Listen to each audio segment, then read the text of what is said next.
The reason I'm stopping you, Judge Williams. Gotcha. And I don't. Why did you stop? The reason I'm stopping you, Judge Williams. Gotcha. And I don't.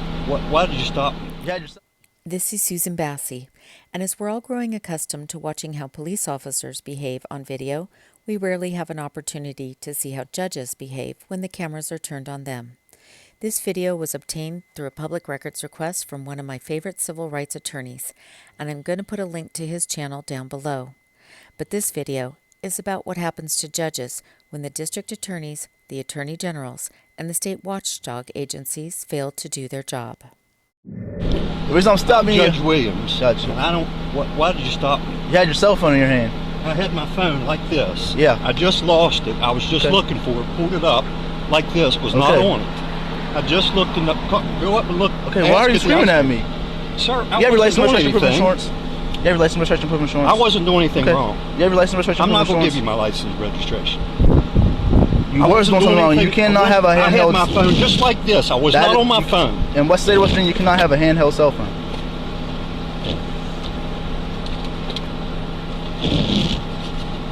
And you all aren't ever on yours, right? You're never on yours. I drive by a lot of times and y'all are on yours. You're never on yours, right? Okay, I don't understand why you're never yelling on at yours. me. Why are you yelling at me, sir? I said. Judge Williams is a criminal court judge. That means that he would frequently hear cases such as driving under the influence, domestic violence, white-collar crimes, even murder. He would also hear recording in public and interfering with a police officer charges, where police officers would often be the only witnesses. Police officer with Berkeley Police Department, and I've been with Berkeley Police Department about 15 years. I was driving home on Interstate 80, and I was in my personal vehicle. While I was driving on the highway, I noticed a vehicle that was swerving within the lanes, outside of lanes, straddling lanes, and it almost hit several vehicles. And it was pretty obvious to me that this person most likely was driving under the influence, so I called 911. So while on the phone with the CHP dispatcher, I observed the vehicle swerve to a vehicle that was on the side of the road with hazard lights on, and that car hit the other car. I saw a person, it looked like a person jump back, and it was my hope that maybe that person had jumped out of the way before getting hit. And I asked the CHP officer how the person was back at the collision, and that was when I was informed that the person had been struck and was killed. So there's two things that I'll always remember about this case. The first was when I first met the mother at the first hearing for the case. I went over and basically gave my condolences to her, and I'll never forget the sadness in her eyes. And I'd later find out that the person who was killed was 28. He was on his way home that evening from his brother's wedding, and actually his fiance was with him at the side of the road and witnessed the collision also.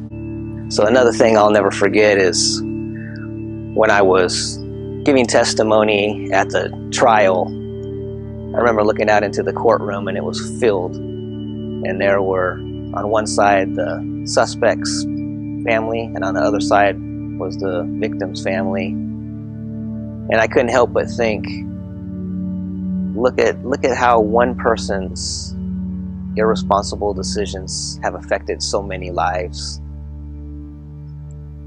And it really just hammered home for me the fact that we have to get these kind of people off the street, because if we don't, how many other courtrooms are going to be filled with families just like these? Official business. I hear your cases every day in court. Okay, what's that mean? Give me a ticket. Give me a ticket. Give me a ticket. I'm really irritated about this whole. Go ahead and give me a ticket. But why are you being like this to me? I've never done nothing to you in my whole life. You just pulled me over for no reason. Because you had your cell phone in your hand. Pulled me over for no reason. You had your cell phone. Okay. Judges, like police officers, have immunity. And just like police officers, they can be charged with crimes for conduct they engage in when they're not serving their office. However, For the most part, their conduct is regulated by the internal affairs for judges, otherwise known as judicial watchdogs, which are present in all states. Official business. I hear your cases every day in court. Okay, what's that So mean? give me In discussing Judge Williams's internal affairs with the judicial watchdog, John Bryan said something very important, and I hope you'll all pay attention. Judge Carter Williams ended up being formally charged with judicial disciplinary charges. While those charges were pending, Judge Williams got in trouble again due to allegations that he left Walmart with merchandise but without paying. His judicial disciplinary bench trial just ended. The bench trial was open to the public. However, I was unable to view these proceedings because I was actually subpoenaed as a witness, since some of the relevant testimony pertained to the public's reaction to the footage on YouTube, actually. The video that I had uploaded had around, I think, 2,500 comments. And so that was one of the things that the court was looking at, is how the public reacted to it. When judges start noticing what we're saying on social media, it means we're making a difference. And that's why I fight so hard for transparency in our courthouses and our legal proceedings. This was a proceeding that I was watching related to how California deals with judges that commit crimes here. And this is what transparency in that courthouse looked like that day after I met the First Amendment auditors. You guys remember we were walking up from one area of the court building to the other area, and two films going to walk in, and a lady's going to come out and talk to us, and I'll let her introduce herself to you guys, and as soon as she does that, I'll show you guys who she is. Pay attention. Judge Brown was the judge inside that courtroom that day, and I was sitting in the court audience. I had not made a media request, and so no cameras were watching inside that courtroom.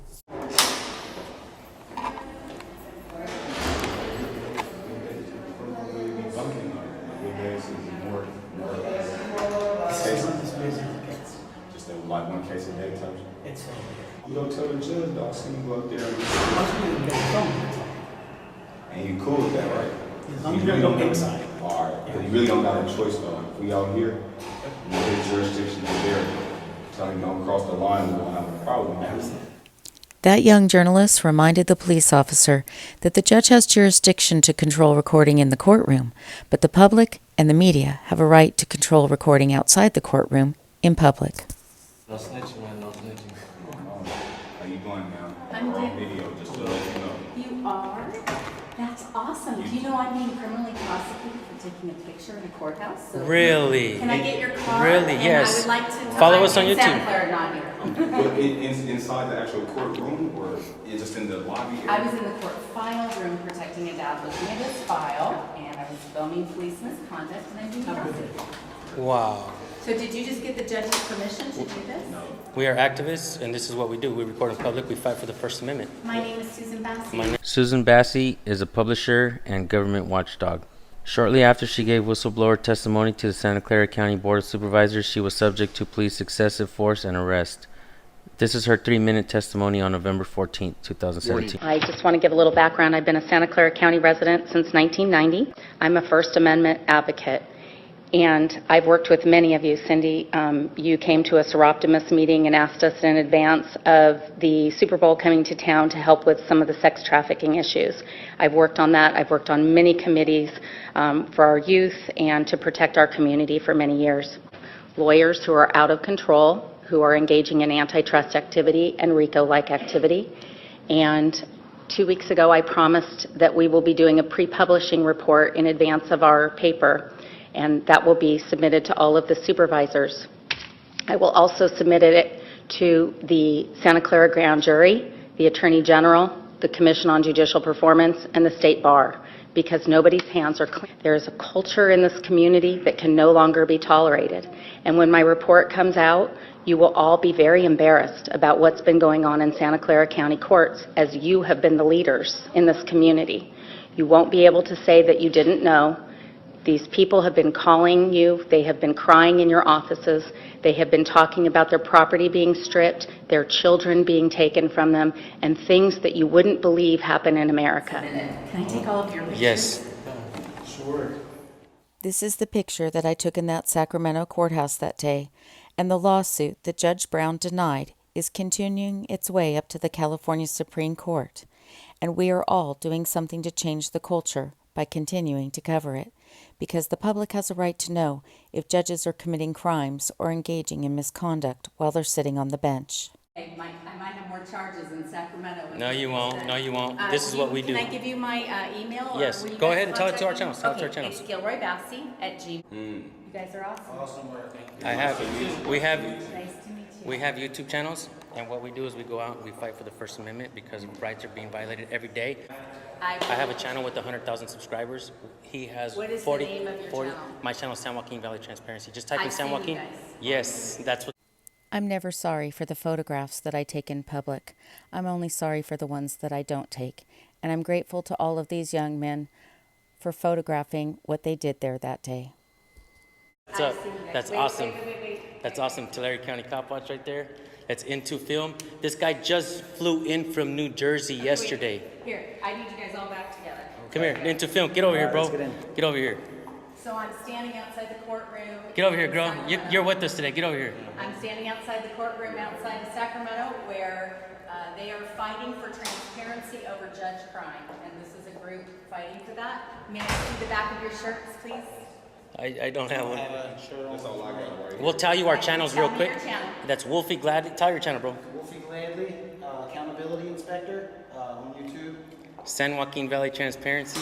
The letter N, the number 2, FILM. Into Into film. film. All one word. This is the lawyer right now that is working on the CJB trial. Awesome. His name is Gatos. We are First Amendment activists. Oh, And we go out and record in public and make sure they don't violate anybody's rights. My name is David. I have a YouTube channel called San Joaquin Valley Transparency. Oh, great. And Hi, how you doing? I wish you luck today, man. I hope thank you. everything goes well. They're trying to take the First Amendment away. Every day they're doing something. So Well, this case involves the First Amendment, at least the first cause of action, but it's a little more precise. There is a California constitutional provision that the voters and the legislature enacted in 2004, Proposition 59.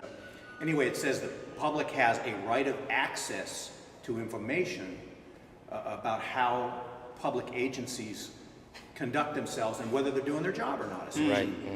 And the Commission on Judicial Performance its task is to monitor judges and to guard against judicial corruption.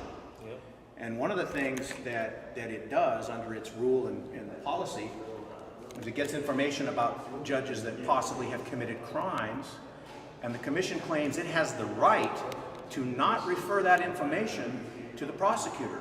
So the Commission can decide that a judge who commits crimes will not be prosecuted because Wow. it suppresses. And there's been public criticism for going back several years that to the Commission that the Commission does not refer judge crime to the prosecutors. Okay. And the Commission in response in August 2017 denied that. They said, we've made referrals on multiple occasions. So all we said here today was, show us the data. Producing. Show us the numbers. And they said, oh, well, that's confidential. It's not confidential. Right, yeah, it's supposed to be public. You know, now if you think about it, there is a confidentiality as to investigations. If someone's being criminally investigated, if a judge is being investigated, that information does remain confidential. But we're talking strictly about statistics. For the past 20 years, Commission, how many times have you referred a judge to the Attorney General or to a district attorney for criminal prosecution? You said you've done it multiple times. We can only find, after scouring public records, we can only find one instance where there's an indication that the Commission made a referral. Only one, and that's Judge Dancer, DANSER, back in 2004. Judges have First Amendment protected activity. They also are entitled to immunity, much like police officers.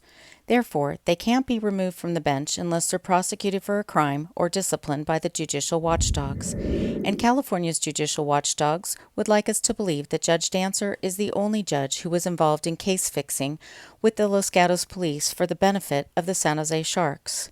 And that's a little hard to believe given the fact that we just learned that Justice Bigelow of Los Angeles County was accepting cash, checks, payments for her plastic surgery, and a $300,000 wire transfer for a beach condo from now disbarred and disgraced attorney Thomas Giardi.